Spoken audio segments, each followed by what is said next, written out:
Hey there, welcome back to this episode of the podcast. This is Mirban, and it's great to have you back on listening or listening for the first time, if that is the case.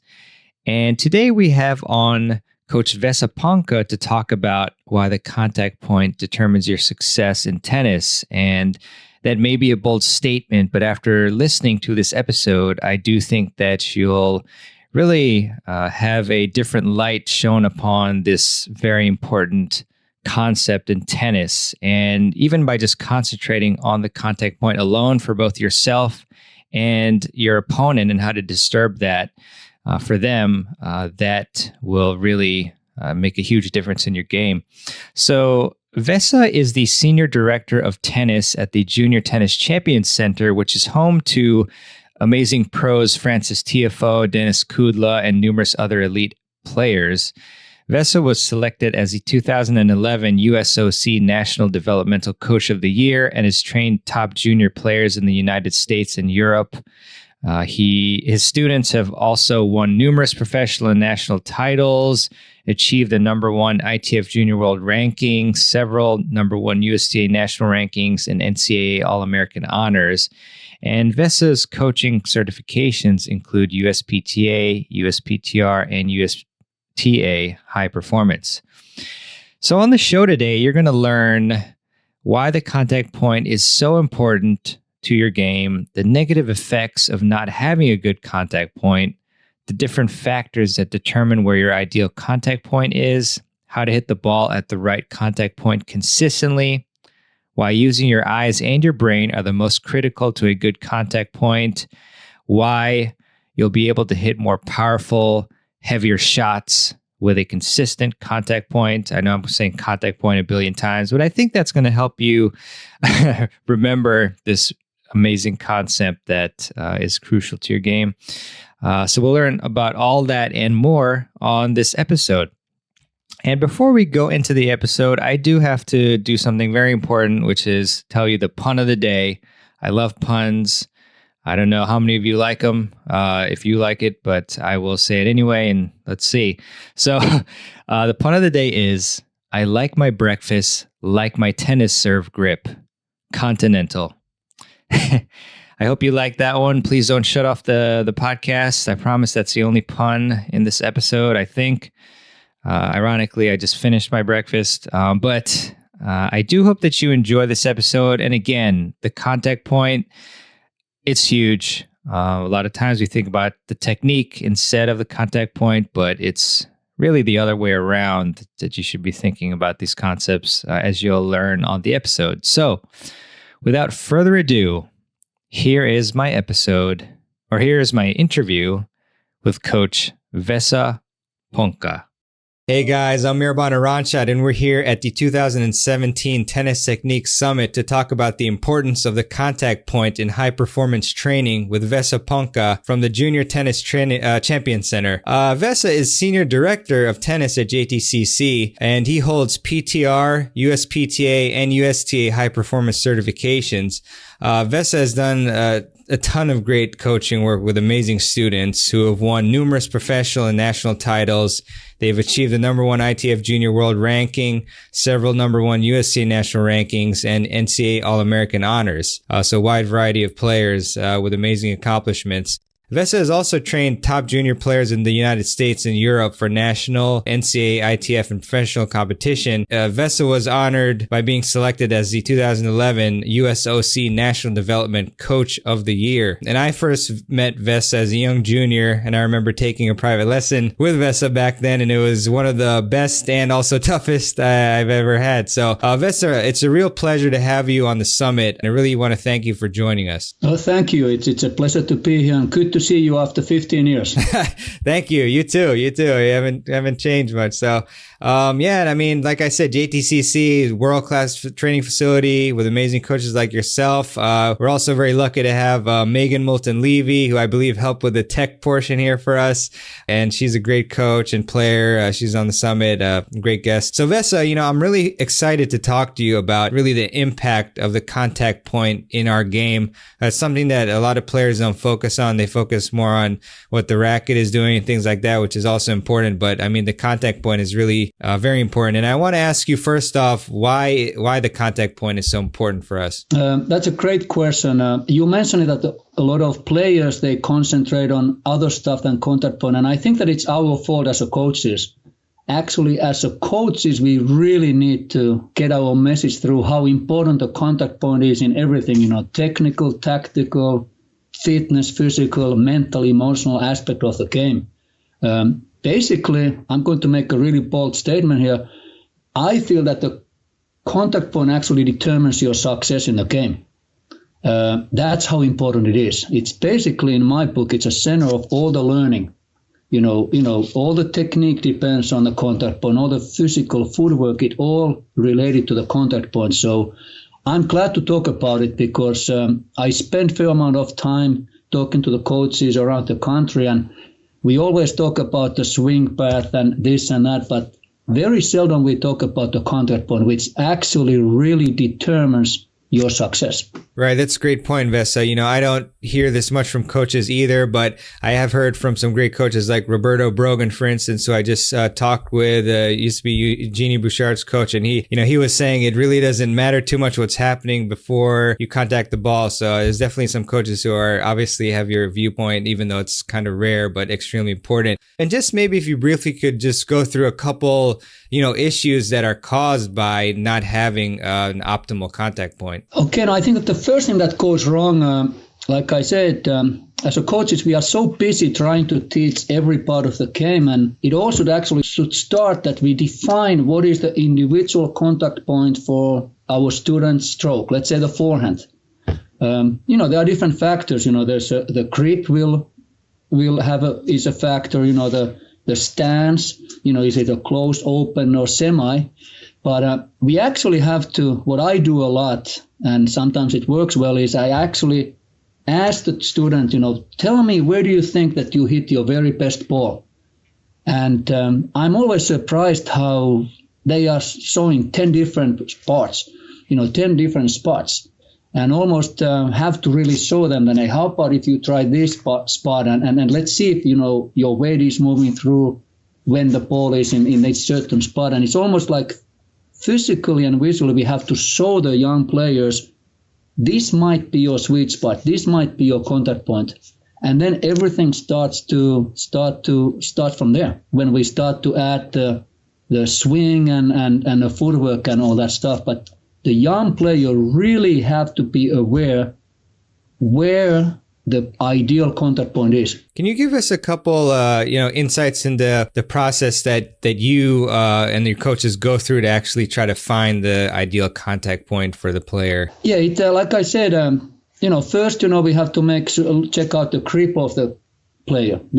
I give you an example of, let's say, you have a continental grip for the forehand. That doesn't happen a lot anymore. But, if you have a continental, eastern, semi, and western, so basically, continental contact point is much lower than the western. And so it goes continental, eastern, semi, and western. And, the contact point just gets higher. Then you have to factor in what is their stance. Let's say in the forehand, are they hitting with the open stand, mostly closed or semi? So now, you have to, take that one into account. And basically, you have to work very close with the player, do some hitting, maybe some even tossing, so you really isolate it and ask them that when they feel that, hey, this feels like I get my weight moving through the hitting zone and this might be my contact point, because we have to remember grip and the footwork and the foot stance will determine kind of the hitting zone and contact point, but it's still an individual thing. And we have to take that one into account. But first, have to check out the grip, then about the stance, and then that kind of determines, where that contact point is to that individual player. Gotcha, Vesa. That's great stuff. And does the contact point also vary among the different types of stroke, like volleys versus forehands and backhands and stuff as well? Yes, that's again a great point, because as a coach, sometimes we get a little lazy. We say that hey, the contact point needs to be in the front. That's, there's a lot of space and room in the front. It's, there are 10 miles that way. And so I think that we have to be very specific. And basically the good contact point in every stroke is slightly in the front and the whole body is supporting that point. So if it's a volley or backhand or whatever it is, your body should be supporting that contact point. But like I said, every stroke has it differently, but, it has to be in the right spot so the player's weight moves through the hitting zone when they are executing the stroke. Gotcha, Vesa. That's great stuff. And, obviously the contact point is extremely important. How does a bad contact point affect the technique of the stroke itself? Okay, I think that we see that one a lot. It's just simply the quality is not there. I mean, we can muscle the balls, but, first of all, it doesn't feel the same. It feels like you are forcing the stroke. Of course, if your weight is not moving through the ball, then of course it's not as heavy as it could be. If you are not able to finish the stroke with brushing the outside of the ball, then you might not have enough rotation.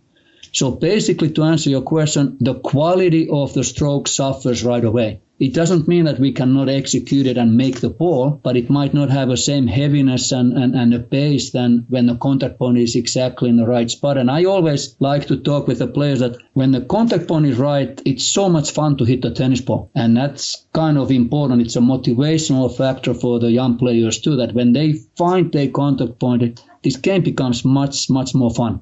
And the quality of their hitting goes up. Gotcha. And I'm also curious as to the types of skills of the player that influence whether they have a good contact point. I mean, one that I can think of is ball tracking and perception, but what are some variables that you think that are really important that will help players develop a better contact point? Again, it starts from the fact that you have to be looking for it, then you have to be aware where your own contact point is, and then we come to the most effective and most common advice that coaches always give, but we don't really explain it well enough, is we always tell everybody, watch the ball careful. And that is a loaded instruction. We actually really have to explain what does it mean.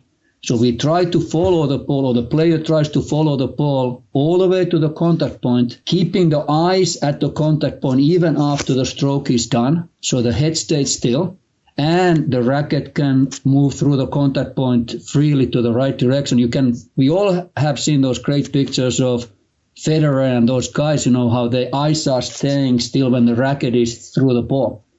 And so watching the ball and learning to pay attention to keeping the head still at that contact point is extremely important. It's just, again, I don't think that we explain it well enough. We repeat it all the time. I'm guilty of it every day. I just keep on telling players, watch the ball, track the ball, but I don't really explain what it means. And it means that, you keep your eyes, in that contact point as long as possible. Gotcha, Vesa. Are there any particular drills that come to mind that you make your players go through to help them watch the ball? Yeah, there are these old timeless drills, you can, Monica Seles' dad used to draw cartoon figures in the ball, and so to keep Monica's, eyes on the ball, we can have a different, nowadays it's great when you have these different kind of colored balls, red balls and orange balls, and, you ask the players to track the ball, and then you toss a couple of balls and they have to hit a certain number or certain color of the ball. So your limit is basically your imagination. The main thing is that they are mentally engaged and they are absolutely paying attention to the ball when it's coming close to that contact point. And one thing that I have learned is really effective with the young players, and it's kind of fun too. You actually ask them to evaluate their own quality of the stroke, how it felt. If that was the right contact point, that everything felt really good. And that's really powerful way to get them to be aware how it feels when the ball was in that right contact point and their eyes stayed on it and they were in a great balance. So, because self-correction is actually extremely important way to learn. And of course, when they are on the match or on the court by themselves, they have to have the tools to fix it all by themselves. Gotcha, Vesa. And you mentioned, which was really useful to the audience, along with everything else you're saying, of how the different grips, different heights for different grips, where the Western is the highest one. How about as far in front in general? When you compare like a continental to semi-Western, Western, and such, and Eastern, are some balls for those grips, should they be hit more in front than the other grips or anything? Or yeah, you can say that let's say continental is hit maybe the closest to not so much in the front, just because the fact of the how the hand is over the grip, but basically more extreme grip you have, more it's going to be in the front, but it's also going to be closer to your body. So when you have a let's say actually heavy Western grip, actually elbow is pretty close to your body and contact point is in the front, but you don't really have a lot of spacing between your elbow and your body. Then, of course, if you have an Eastern or very few players have a continental anymore, but then, you have a little bit more space and the contact point is a little bit more on the side. So, but again, I want to really make sure that, it's important. Everybody still have their individual favorite spot to hit the ball. It will, the grip will determine a lot and stance, but they still have their own spot that as a coaches, we have to help them to find. Gotcha. So at the end of the day, what it boils down to is it's going to be where, when you strike the ball, you're going to feel it to be the most clean and, efficient and powerful in a sense. Absolutely. And, as we know, the secret of hitting the ball hard is not trying to hit hard. And to repeat that feeling is really important guideline to the players. So that's why the contact point, when it's right, it feels like nothing. I always felt that that is the best marketing or promotional tool for us, to get young kids to engage with this game, because when you hit that ball the right way, there's nothing like it. It feels so good. And I think that gets hooked a lot of players. It used to be a little bit different when we were playing with the wooden rackets. You just have to work so hard to get that one spot right. But then when you got it, it felt like $1 million. Now with the new rackets, it's, we can be a little bit careless and still send a really good ball to the other side. But I know for the fact, personally, but also with the hundreds and hundreds of junior players, it feels so good. And I can see in their eyes when they find their contact point. And then, they get motivated to find it again and again. And that's when really learning will take place. So it's also, the contact point has an impact on mental and emotional part of this game too, which actually is extremely important. Gotcha, Vesa.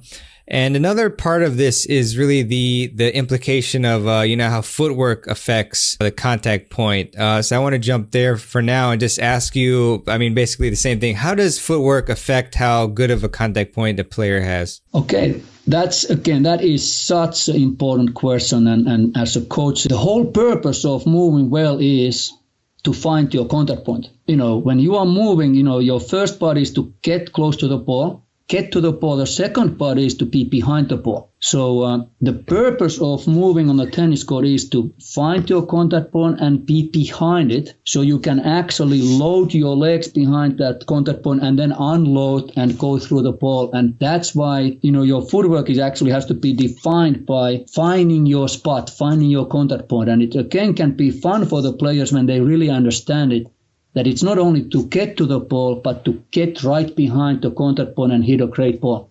So I feel like, get some players to move even better and be more precise with their footwork is when they understand where their individual contact point is, and they make it almost like a challenge or competition. How many times I can get my legs behind that ball in the right way. And if you look at the pro players, that is the biggest difference between players who are really getting paid a lot of money to play this game and then players who are not. How precise they are with the ball. Maybe most of the time they are behind the ball the right way, and as a result, the quality of their hitting is slightly better than their opponents, and that's when they start to dictate. So footwork is a huge part of the contact point, and again, you have to fight for it. I use the term that the young players have to take it as a challenge. You have to fight for that contact point. I like that mentality. That's very motivating, actually. And so kind of the reverse question in a sense, let's say in high-level junior players or maybe college players, what are some mistakes in the footwork that you see with them that you correct sometimes that will, of course, lead to a deficient contact point that you've seen? Okay, then one of the big ones, of course, we all know when we are late. Nothing feels good.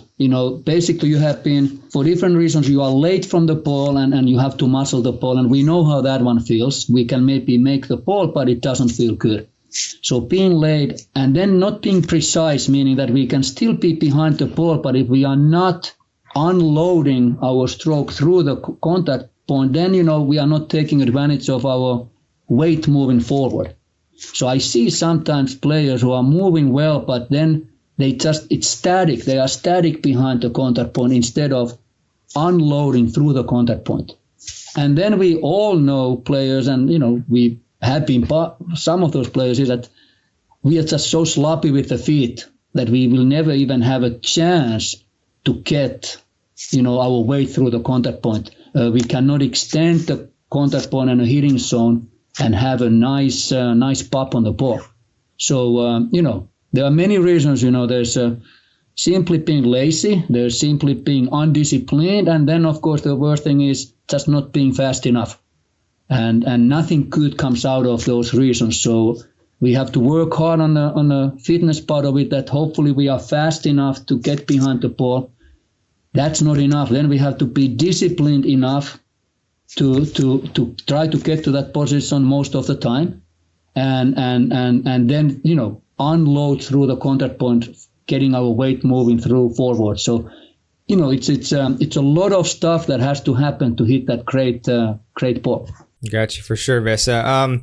Very tough question here, but what in your opinion is the key for us to have better footwork, more explosive footwork? Can you give us a few tips about that? Okay, I have spent a lot of time over the years trying to figure it out. I think that we make a mistake many times that we only think about footwork as a physical activity. I believe very strongly that in every sport, especially in tennis, but in every sport, so-called first step actually happens upstairs. And the second step happens downstairs and is a physical activity.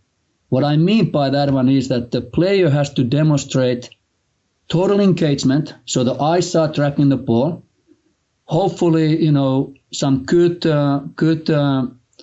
action is happening upstairs, and that player will send a signal to the downstairs legs, and that's when the physical activity happens. But the player has to be willing to work and willing to move.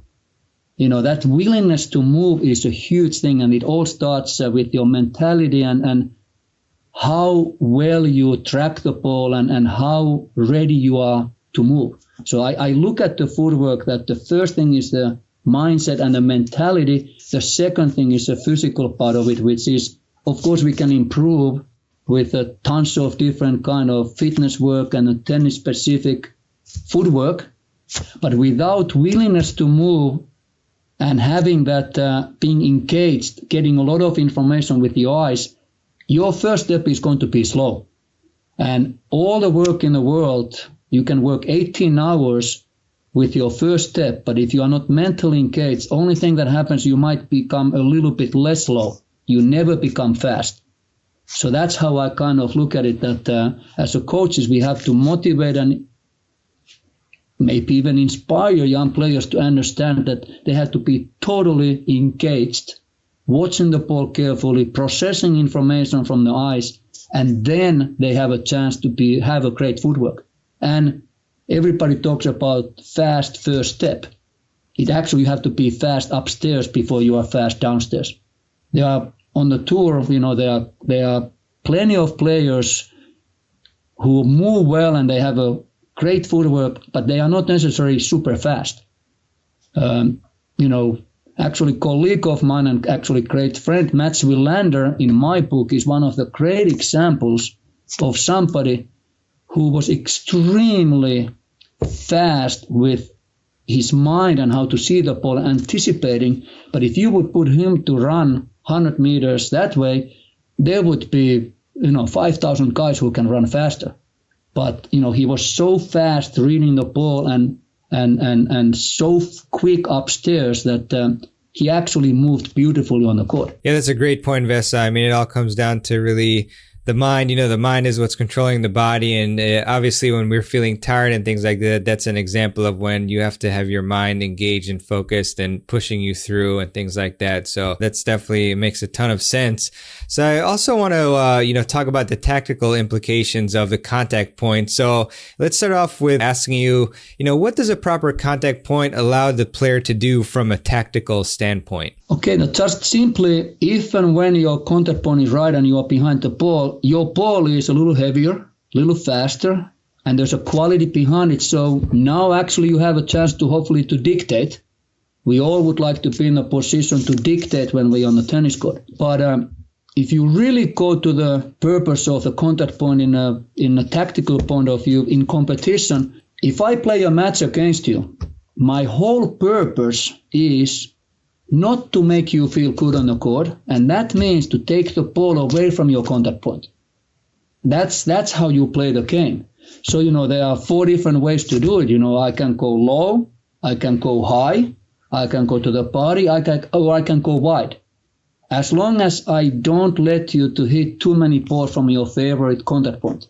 And that's when this game is a great game. It becomes like a chess game. In a sense, you try to find your contact point, and I try to take it away from you. And so that's why tactically contact point actually again determines how well you will be playing. It determines what kind of tactics you can run through, what kind of patterns you can do, because we all know if there's no quality in your stroke, more than likely you end up running and just chasing balls. So, just an understanding that, when I'm playing, that I try to take the ball away from your contact point. When the young player understands that one, the game absolutely goes to the next level. Instead of just hitting balls and letting the opponent to find their favorite spot and then wondering that why it feels so busy here on my side of the court. Vesa, that's really an extremely valuable point there about just finding out you're essentially trying to exploit your opponent's weaknesses by making them uncomfortable on the court, which obviously, from this tactical standpoint, which, that's a great way to think about the game. So you mentioned some variables, including wide, high, low. Is there one particular type of direction or place to put the ball that most makes players uncomfortable? I think that it depends on the player you are playing against. I mean, we all know it's a common sense. You play a tall guy, you might want to give them a lot of low balls. Take their contact point away in that sense. Or you play a shorter guy with a one-handed backhand, then you want to extend their contact point really high over their shoulder. With the serves and returns, you play somebody who has a great return on the wings, then you want to squeeze their contact point to their body. And so, there are a lot of common sense options. It's just that I feel like we don't think about them enough when we are teaching young players how to play this game. And we have we all have played a player who doesn't look good, but does these things really well and actually makes us not to hit the ball well. And we always wonder what is happening here. How can I be losing to this guy? Normally I hit such a great ball, and we don't notice that this guy didn't give us anything to our contact point. They might look really bad, looking, how they hit the ball, but they keep the ball away from our contact point, and that doesn't feel good. I always tell the young players that, the tennis is not like a figure skating. There are no extra points for the style. You just, it's all about winning that point, and taking the ball away from your opponent's contact point is the best way to win in this game. It has been the last 100 years. And it will be still the next 100 years. Yeah, that's totally true, obviously, because, for example, like I have a semi-Western/Western grip, and so I have a lot of trouble, for example, with low balls. Or maybe you play somebody with continental, like you said, the favorite contact point is lower, so you hit higher balls, so things like that. And I think that we got a great lesson, in Australian Open final this year. We know that the past 10 years, Nadal has been very successful taking the ball away from Roger's contact point on the backhand side. And I think that Roger, was slicing a lot because, the ball came too high. And whatever reasons now in his late years, in that tournament, Federer totally found his contact point in front of him. He took the ball early, and we could all see how he was hitting his forehand. And I bet that he might be even kicking himself at why he didn't do it the last 10 years with Nadal, because Nadal was absolutely killing him just from one side, taking the ball away from his contact point. And that's a great example for everybody that Federer made actually in his 35 years old, and he's still tweaking on his game and makes these tactical changes. So the reason he beat Nadal, the big reason is he hit a lot of ball from the backhand side in his contact point. Nadal wasn't able to take it high anymore because, Federer was just stepping in and take it on the rise, which sounds easy. It's very difficult, but it was just a great lesson for everybody how adjustment to find that contact point really pays dividends. Exactly, yeah. I mean, and that's like you said, for the past 10 years, especially on the clay, Nadal would just hit every single heavy forehand high to Roger's backhand. Roger couldn't do anything. So that's an example, again, like you're saying, of making the players uncomfortable. Great stuff. I mean, also as well, maybe we can touch upon the emotional implications during competition of contact point as well. Yeah, I would actually, if we have time, I would actually say one more thing about the tactical. It's there are external factors that also have an effect, meaning that the court surface, the speed of the court, type of the balls, different kind of balls. So those are the things that the players have to take into account, and it actually has an effect on their contact point. There's a difference, playing on grass and on red clay. There's difference between heavy balls and flat, fast balls. And those are the things why this game is so incredibly difficult to master, because, the top players are dealing with these things all the time. And with the young players, we have to prepare them to be able to deal with also with external factors, not only the opponent, but the court and everything, the wind or anything like that, it has an effect on the contact point. And that's why we have to send the message to the young players that you have to fight and find that contact point in order to be able to compete well. Yeah, Vesa, I mean, that's great advice. A contact point is just critical, but it's, I guess, to some who are listening, obviously they know the value, but they might be, after you mention all the variables, they might say, oh gosh, how can I even find it? There's so many things to consider. But what would you tell these players? Again, like I mentioned it earlier, trust your feeling. I mean, that we have all hit that ball sometimes when it feels like nothing. And you know what? Chances are that was your right contact point. So just be aware how it feels and be aware where the ball was when it felt like nothing. And then you just try to repeat it. So again, just being mentally engaged, listen to your body, feeling how it feels to hit the tennis ball. And I think that sometimes we just, we are too mechanical, we, as a coaches, we just keep on putting instructions in and we talk too much instead of letting the player to feel what is the right spot to hit the ball. And when we all know how it feels when it feels great. Yeah, for sure. That's true. I mean, never try to complicate it too much. You'll overload the players. So fantastic stuff. And as we mentioned, I just want to touch upon some emotional implications of during competition of the contact point and things like that, if you don't mind talking about that. Yeah, that's why I think that this contact point is so loaded concept, because we can talk about technique, tactics, physical, footwork, and then of course mental, emotional. And what I mean by there is that contact point actually, again, it defines your well-being on the court. Again, when you hit well and you feel good, you play better. Emotionally, you are more relaxed. You enjoy what you are doing. So just the quality of the hit has an effect on how do you feel emotionally. Mentally, we all know that what really makes a difference in any level is the confidence. And again, having that contact point working for you, you just simply feel more confident. You have a belief what you are doing because there's a quality in your hitting. And again, mentality-wise, your confidence level moves up. And also just the simple fact that you are happy with your hitting and stroking and there's a quality behind it, just the fact that it feels good has a positive impact on your confidence level. So we all know that this game becomes much more fun and more winning happens when you are feeling good and you are feeling confident. When we are not feeling confident, that's when we are not hitting the ball well. That's when our opponent has been very successful taking the ball away from our contact point. That is when we struggle. That's when our decision making breaks down. That's when we get tired.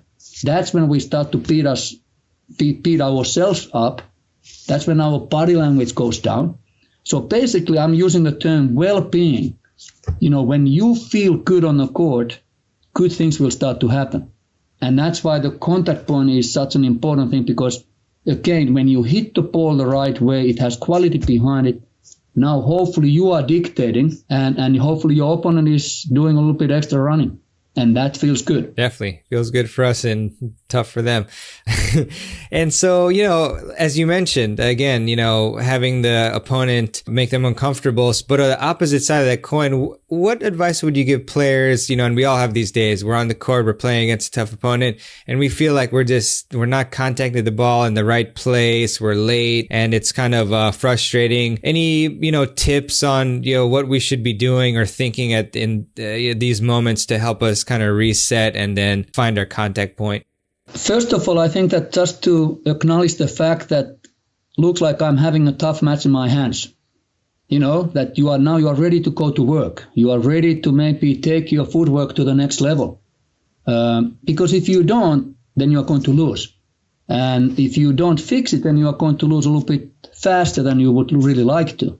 So basically to make a commitment that, hey, this is the day where I have been practicing.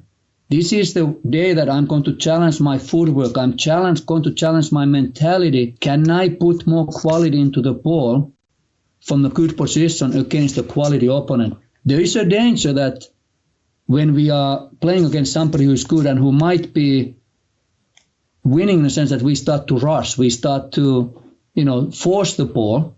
And again, I urge young players to have a discipline to take a big cut of the ball only when the ball is in the right spot and they have found their contact point, because we all make mistakes when we are forcing the ball and the ball is away from the contact point. So there's not too much that you can do when you play against somebody who's really good, other than that be mentally, physically, and emotionally ready for the tough afternoon. Take it as a challenge, but you cannot compromise your contact point. You have to fight for it even harder. And if it's not enough and you lose against somebody who's good, at least, some learning took place. You actually got better, you got tougher. But the attitude is a big part of it. That's why, contact point has an effect on mental and emotional side. But there are no quick fixes or anything, It's just that you just have to work harder and see if you can be a little bit tougher than you normally are. How do you help your players develop this toughness and discipline and willingness to, do whatever it takes to reach the next level? That's a tough question.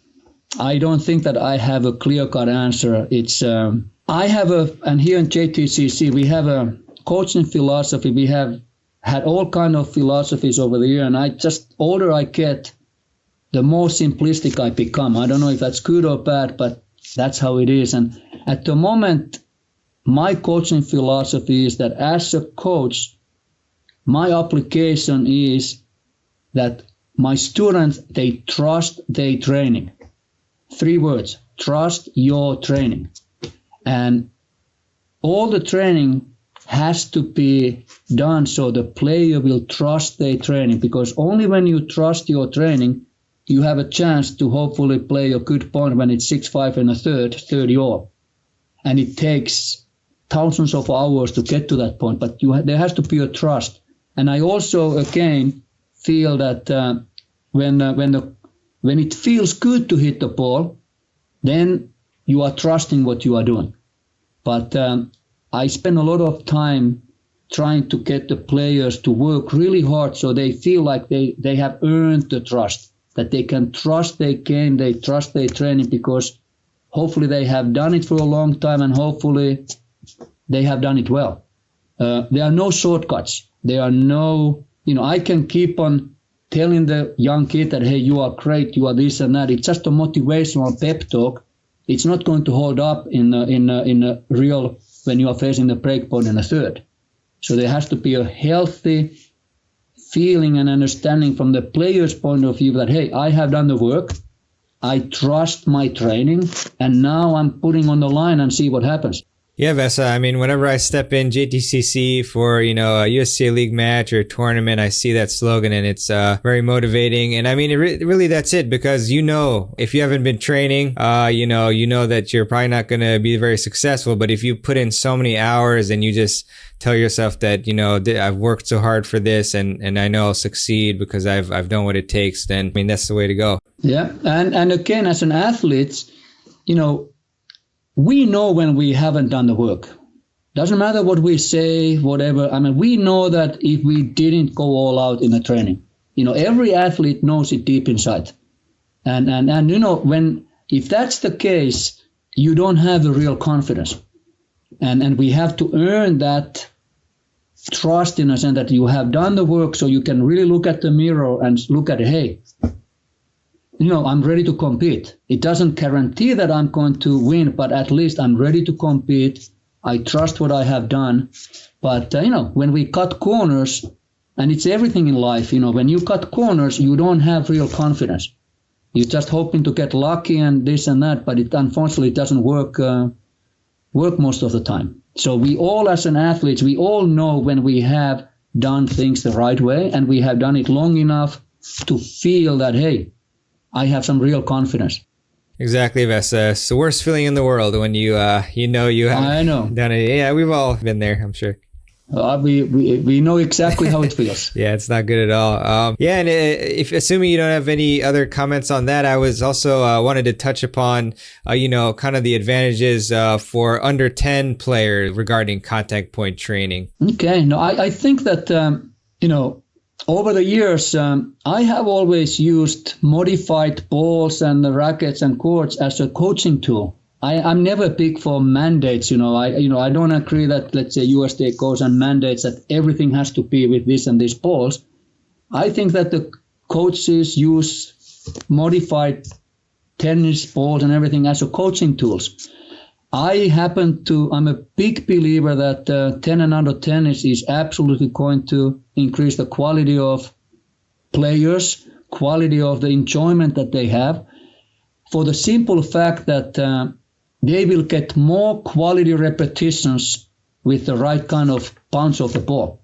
And we all know that tennis is a game of repetitions, but they have to be quality repetitions. And with is it red, orange or green, as long as the ball is close to that right contact point and you get the repetitions in like that, it's only going to help you in the long run. Instead of having, kids to hitting the balls over their heads and stuff, they get reps, but those are not quality repetitions. So I think that the 10 and under tennis is fantastic in that sense that, 80% of the time when they are hitting the ball is actually close to their contact point. And now they can get the repetitions done. Also it gives them time to move. Let's say that they play with a green dot or orange. It gives them time to move so they are not reaching the ball all the time. The ball is not too fast. So now they get quality reps with their footwork. So then hopefully they get most of the time their legs behind the ball. And again, they can hit a quality ball, which is extremely important for somebody who is 7, 8, or 9. And you think about when they put 500,000 reps like that together, some good things will start to happen. And just the fact that there's more quality hitting, it simply increases the enjoyment of the hitting. And I believe that more and more kids are going to stay in the game because it feels so good. They have a control, and it simply feels good to hit the ball. It doesn't feel good to hit the ball here with an extreme grip. but you hit it close to your contact point, I think that more kids will stay in the game, and they will motivate it to even to go further and further and train harder because they are being successful. But like I mentioned I'm a big believer that it's a great coaching tool, but it doesn't need to be a must and mandated that, hey, from 7 to 9 you have to do this and this. It doesn't need to be that way in my book, but it's a fantastic coaching tool. In our place, let's say some great players like Denis Kudla or Frances Tiafoe, when they came back from tournaments or they had an injury, we put them to hit with foam balls, even when they were really good, just to clean up the technique and just feel good about the hitting. And it's just a great coaching tool in any level.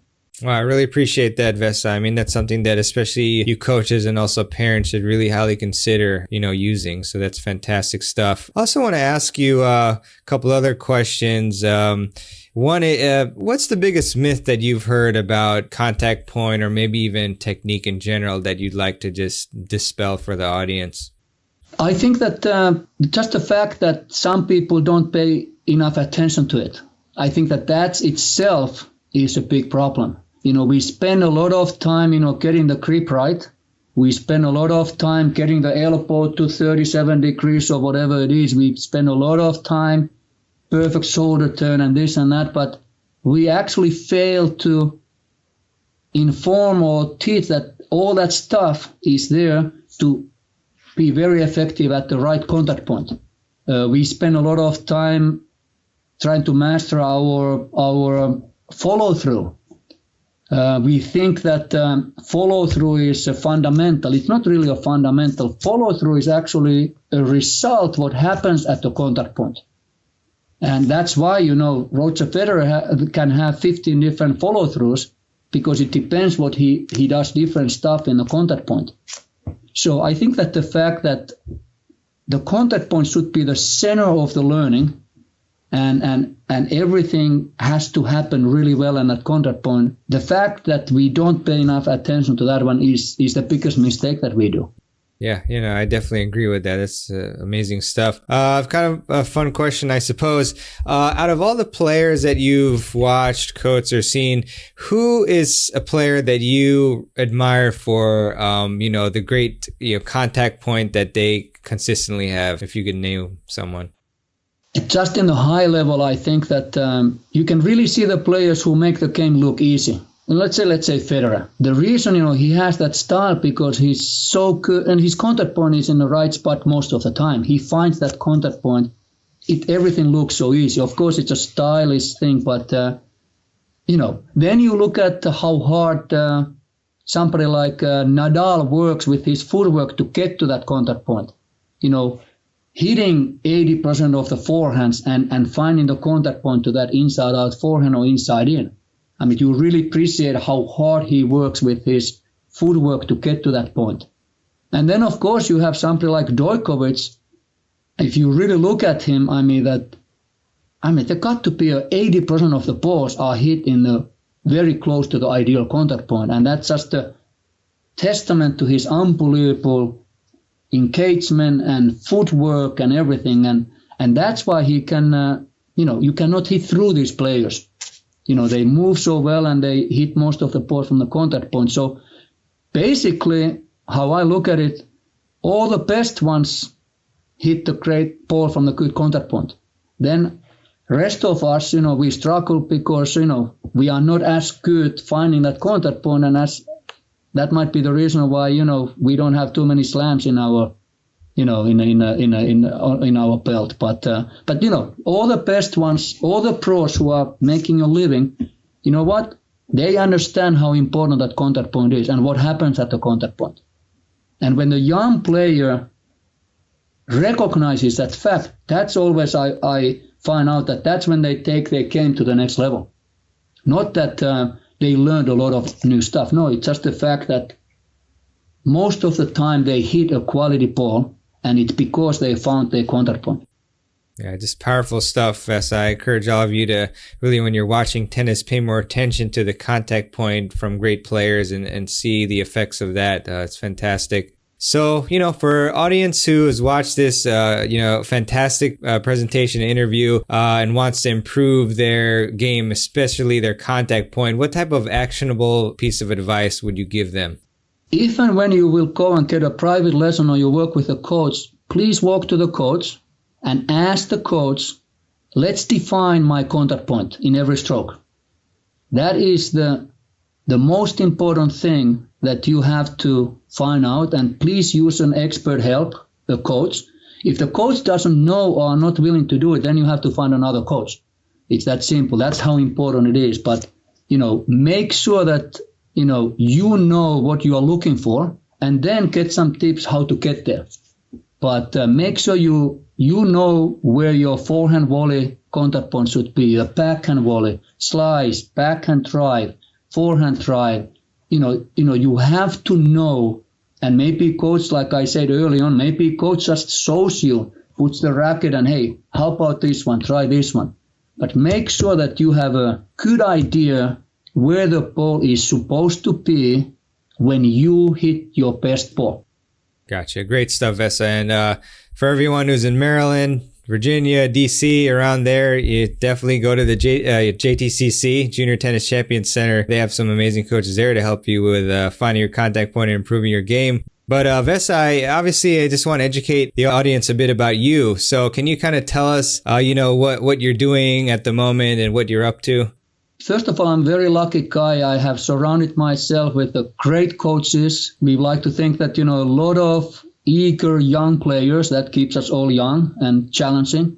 So basically what we are doing, we are trying to use tennis as the way not only become a good tennis player, but I believe that the tennis is the number one sport in the world to teach life lessons, to be a really successful in life. I think that, to be a great problem solver, you cannot play this game if you cannot solve problems. We all know how important that is, whatever you do and to become successful. I think that just the fact that tennis is you lose a lot. Learning how to lose and bounce back, nothing is more important in life.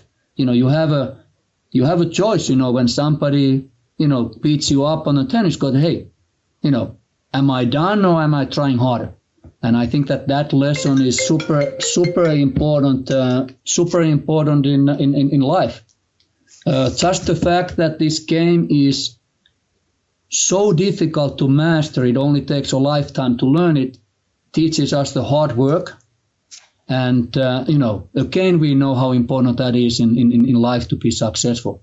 Goal setting. This is a great sport to set up goals. Same thing, again, a great life skill. So in my younger years, I was all about, winning Kalamazoos and orange balls, and it was all about winning. And now slowly I'm maturing, like to think that, and I'm starting to see the big picture that, hey, we can use this great game to make the players really successful, whatever they decide to do with their life. And that's why I strongly believe that tennis is absolutely the best sport to get ready for the challenges of the life.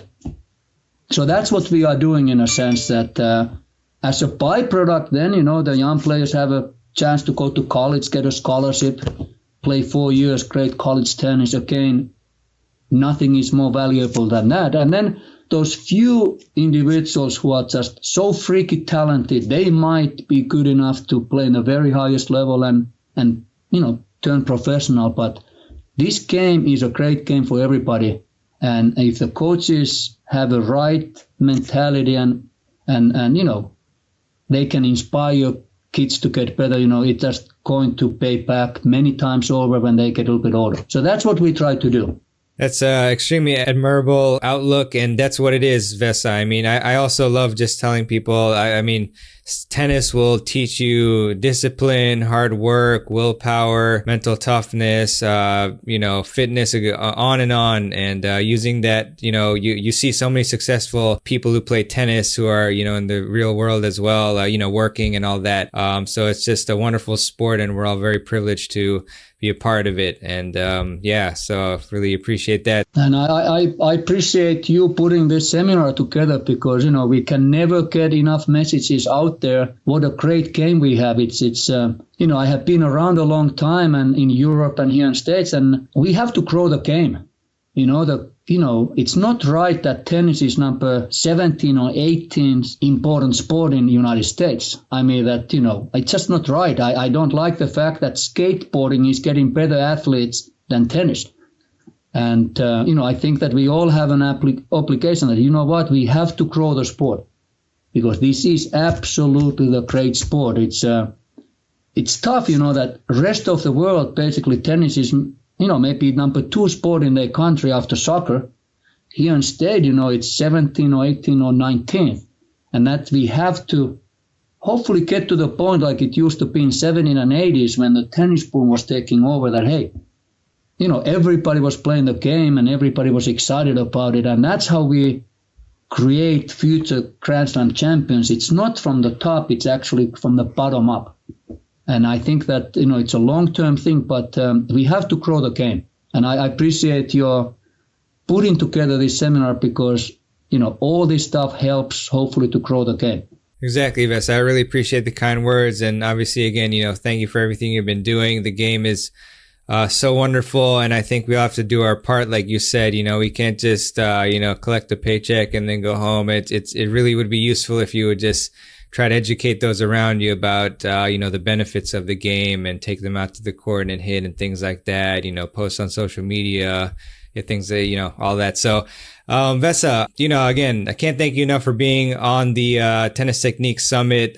You really gave us some wonderful and valuable advice about how the contact point can really help you elevate your game and your career if you can focus more on that. Very important concept. So thanks again for being on the summit, and I look forward to connecting with you soon and making the short drive out to JTCC as well and seeing you. So okay, look, I appreciate it, and come to see me. I haven't seen your contact points since 15 years, so I need to check it out.